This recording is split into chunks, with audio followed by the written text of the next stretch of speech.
চাঁদা দিতে অস্বীকার করায় সোহাগ নামের এক ভাঙারি ব্যবসায়ীকে প্রকাশ্যে পাথর দিয়ে থেতলে হত্যা করা হয়েছে। এমন একটি ভিডিও সামাজিক যোগাযোগ মাধ্যমে ভাইরাল হয়েছে। গত মঙ্গলবার সন্ধ্যায় মিটফোর্ড হাসপাতালের সামনে এই নৃশংস হত্যাকাণ্ডটি ঘটে।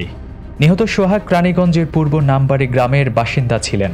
প্রত্যক্ষদর্শীরা জানান, যুবদল নেতা মঈন এবং তার সহযোগীরা সোহাগকে প্রথমে কুপিয়ে আহত করে, তারপর রাস্তায় ফেলে পাথর দিয়ে মাথা থেতলে দেয়।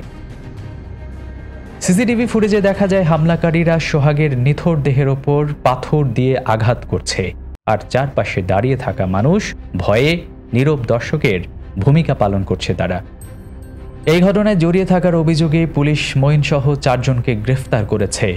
কিন্তু প্রশ্ন থেকে যায়, কেন দিনের আলোতে এত মানুষের সামনে এমন একটি হত্যাকাণ্ড ঘটল?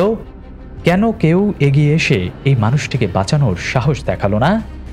এই ঘটনা আমাদের সমাজের গভীরে লুকিয়ে থাকা ভয় এবং অসহায়তার চিত্র তুলে ধরে। নিহত সোহাগের বন্ধু মামুনের দাবি, মঈন দীর্ঘদিন ধরে সোহাগের কাছে চাঁদার দাবি করে আসছিল। চাঁদা দিতে অস্বীকার করায় এই হত্যাকাণ্ড ঘটেছে। মঈনের বিরুদ্ধে মিটফোর্ড হাসপাতালে ফুটপাত এবং কেমিক্যাল ব্যবসায়ীদের কাছ থেকে চাঁদাবাজির অভিযোগ দীর্ঘদিন ধরে।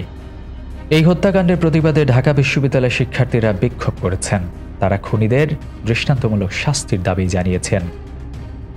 প্রশ্ন থেকেই যায়, কিন্তু শুধু গ্রেফতার বা প্রতিবাদী কি সবকিছুর সমাধান?